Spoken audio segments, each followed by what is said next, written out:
En este tutorial entenderemos la importancia de la solidificación y por qué es tan importante en el trabajo de hoy en día. Se explicará cómo se hace una estructura a partir de la solidificación y se explicará cómo hacer esto de la mejor manera. Aquí podemos ver la curva de enfriamiento. Podemos ver en la imagen de la derecha los pasos que tiene este proceso. Primero tenemos el enfriamiento del líquido, que tiene que ver cuánto baja la temperatura en un tiempo determinado. Después está la interrupción térmica. Este proceso es el tiempo de solidificación total. Y todo esto es cuánto tarda en solidificarse el material. Este proceso varía dependiendo del tipo de material en el que se haga. Ahora hablaremos del tiempo de solidificación. La ecuación de Smirnov nos ayuda a determinar este tiempo y esta ecuación está mostrada en la imagen. En esta ecuación, la B chica representa el volumen de la pieza fundida y la A representa el área que envuelve el volumen de la pieza fundida. Las letras C y N de la ecuación no son nada más que constantes que dependen del material. Dependen en tres factores: el material que se funde, el material del molde y las condiciones locales, como el clima, la presión, la temperatura, etc.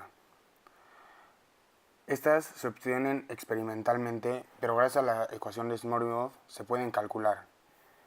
La esfera es la que mayor relación volumen-área tiene, ya que si agarras un cubo y una esfera del mismo volumen, el área de la esfera es menor y la de el cubo es mayor. Esto hace que la esfera tenga un número mayor que la del cubo. Aquí tenemos un ejemplo de la ecuación de Smirnov para calcular las constantes. Primero, el problema nos da las dimensiones de la figura y el tiempo de solidificación dependiendo de cada dimensión. Gracias a esto podemos sacar el volumen y el área de cada uno. Y aparte, la relación volumen-área, y como ya tenemos el tiempo, ya tenemos todos los datos de la ecuación que nos pueden dar. Solo nos falta sacar las constantes. Como el problema nos indica, se usa un registro logarítmico. Esto hace que nuestros datos den una línea recta y a la hora de calcular las constantes se puede sacar una constante n sin ninguna dificultad, ya que una de las propiedades de los logaritmos es que el exponente se puede bajar como un múltiplo. Para saber qué valores se pueden usar, se usa la línea recta con los puntos bien marcados. Si los puntos no están sobre la línea, como el primer punto, no sirven para hacer el cálculo correcto, ya que no entran en la descripción del problema. Hay piezas que, gracias a su geometría, se solidifican de manera diferente. Las secciones que se solidifican más lento envían parte del líquido para compensar, ya que las partes que se solidifican rápido suelen dejar espacios sin materia, que hace que estas, si se queden así, se rompan. Como se puede ver, hay tres figuras en esta imagen. Cada figura tiene diferentes secciones, dependiendo de su geometría. Las figuras que tienen un cilindro, este se le llama un cargador. Un cargador es una sección de la pieza que tiene como función que la pieza salga sin defectos. Esto le pasa líquido a las partes que se les elimina líquido, ya que alimentan a las secciones más chicas para tapar todas las imperfecciones. Como se puede ver, la figura 1 y 2 solo tienen dos secciones, ya que son dos tamaños diferentes. Solo la sección grande le pasa sección a la chica, ya que el cargador, que es el cilindro, no se cuenta como parte de una sección porque este se corta al final. En la figura 3 se espera que tienen tres secciones. Aunque tengan la misma altura dos de las secciones, se cuentan separadas porque están separadas y cada una alimenta la parte inferior de la figura. Aquí observamos el proceso de cómo se va solidificando el material. En el punto A no se tiene ningún efecto sobre el material.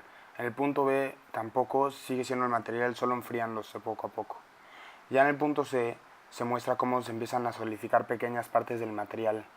En el punto D, estas partes se hacen más grandes y empieza a ser mayor la solidificación. A partir del punto E, este material está completamente solidificado. Luego ya en el punto F queda perfecto y cada vez va bajando más la temperatura, pero de todas maneras el material está completamente solidificado.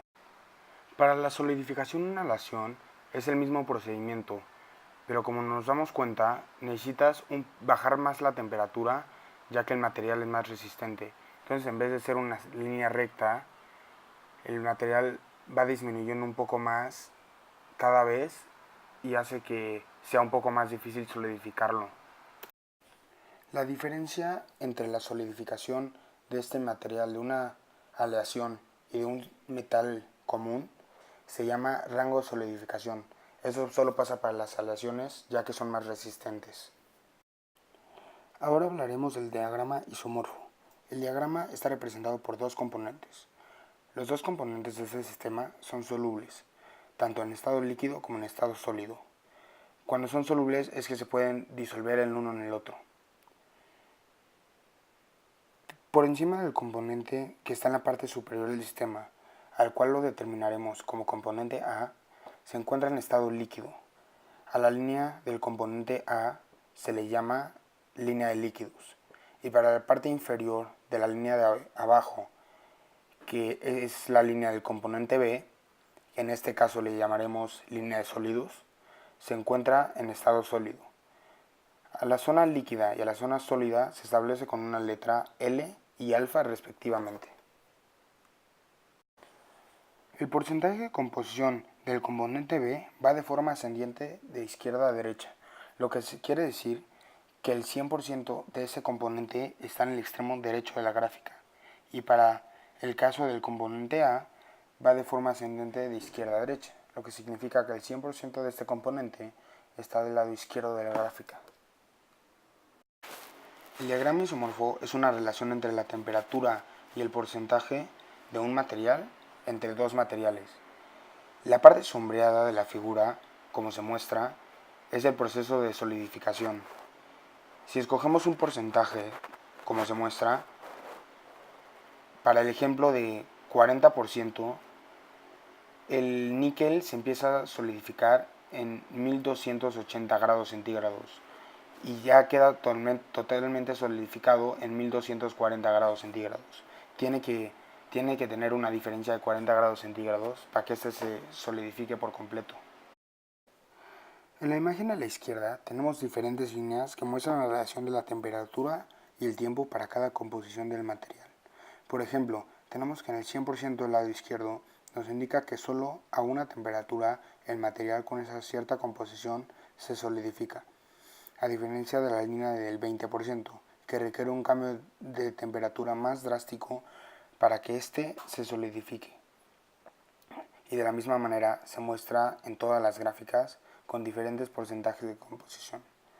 Para graficar esto, a la gráfica de la derecha, tomamos la temperatura a la que empieza la solidificación, como en el caso del 20%, es casi 2500, y la ponemos en las coordenadas 20 para el porcentaje y 2500 para la temperatura, y luego hacemos lo mismo pero con la temperatura a la que termina la solidificación y se grafica de la misma manera en la segunda gráfica. Se hace esto para cada combinación de las composiciones de los materiales, se traza la línea y así se crea un área como en las imágenes anteriores, que es el área de solidificación del material, y así es como se grafica el diagrama isomorfo.